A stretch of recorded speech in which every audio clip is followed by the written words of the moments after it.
everyone, I'm Piper, and on today's episode of Youth TV, we'll be tackling the issue of boy racing. Could boy racers be less harmful if we worked with them rather than against them? First we hear from some local car enthusiasts and see what they have to say.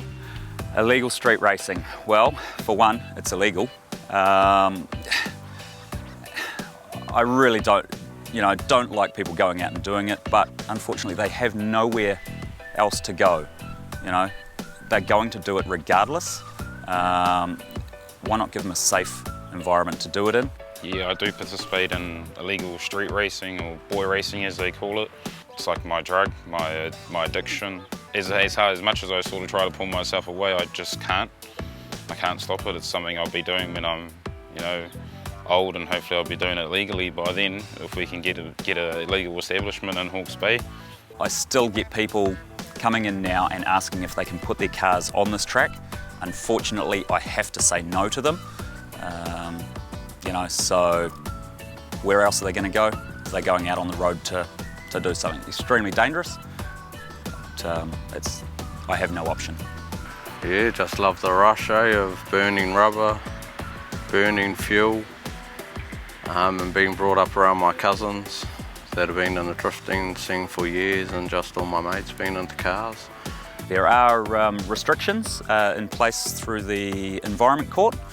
Unfortunately, if we just look over my shoulder across here, there is a house over the back, and we're allowed 45 decibels at her fence, which is kind of odd because at the same point the road noise is 65 decibels. So yeah, unsure why we have that full restriction in there. We want to try and enjoy what we love to do safely for ourselves and our families and the community and the public, and be able to do it without any risk of losing licenses and cars and things like that. If we could do that, it would make the whole car scene in Hawke's Bay a lot more safer. I just hope something can be done about it fast, before anyone else loses their life over it. Too many youth are being killed over doing the street racing stuff, and all it takes is for the council, the police and members of the public just to get behind us and get us into a safe environment and keep it off the streets. Next, I'm off to talk to some people from the other side of boy racing, some victims and the police. Hey guys, thanks for coming and talking to me today about this. So I understand you both have been in a recent car crash. How scary was that for you? Well, as a driver, it's probably one of the most scariest things I've ever been in.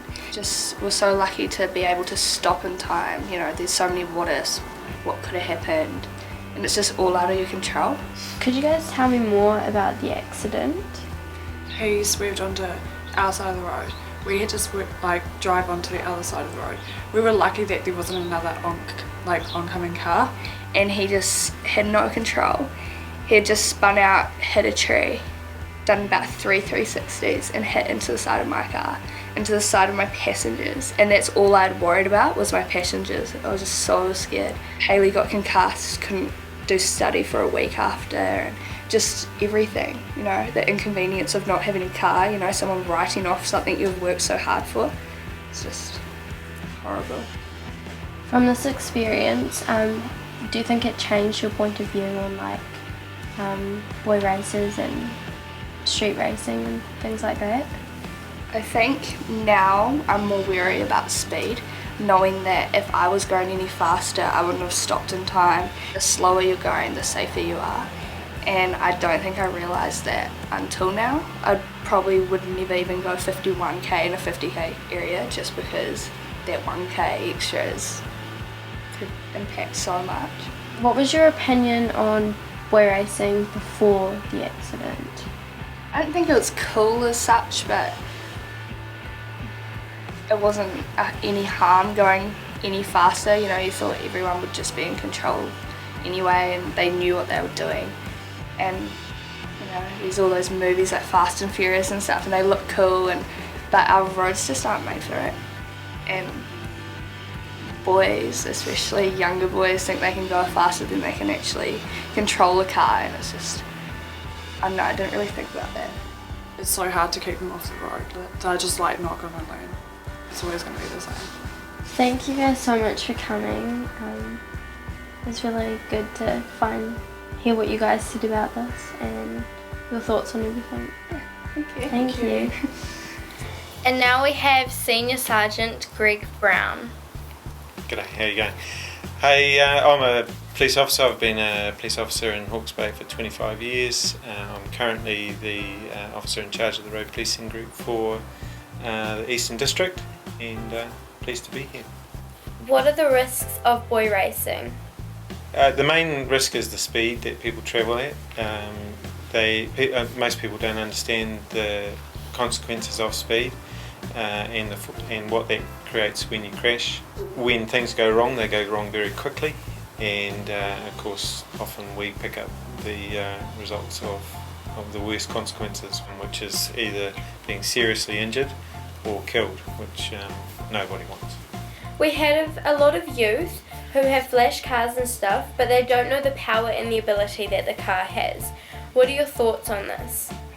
Yeah, again, so they enjoy having nice cars. The young people we talk to, they love them, very proud about them, but they don't understand that power and what happens when things go wrong. Anyone who survives a crash will say it happened so quick, and that's just the reality. You don't get time to react, and speed takes that away from you. So when you're travelling at say 100 k's an hour, you're travelling at 30 odd metres a second, and it doesn't take long for that to stack up and create problems. What are the criminal consequences for this form of activity? If people have a crash and they're lucky enough to get away with it, they think, oh well, it's just a crash. Yes, you might have to fix your car and whatever. If someone's killed or seriously injured in it, the same actions can result in quite serious charges. So what we have is, if you're driving with excess speed, you're driving with passengers or breach of your licence conditions, or you're driving dangerously or erratically, you can easily go from simple careless or dangerous use, which is down the scale, up to something like manslaughter, which involves jail. And we have an example of that with the Sandy Road crash, where unfortunately two cars agreed to race. They were going at huge speeds. They went through an intersection that was a stop sign at well over the speed limit, and unfortunately lost control, and a young girl died.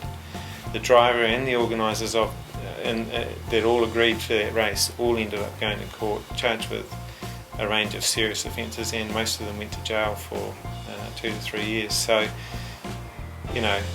it's all very well being said after the fact and worrying about the consequences. The reality is that if you elect to do those things, then you really are putting yourself in serious danger.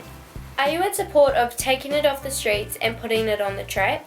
Yes, in general, but there are, because certainly we don't want this behaviour on the streets.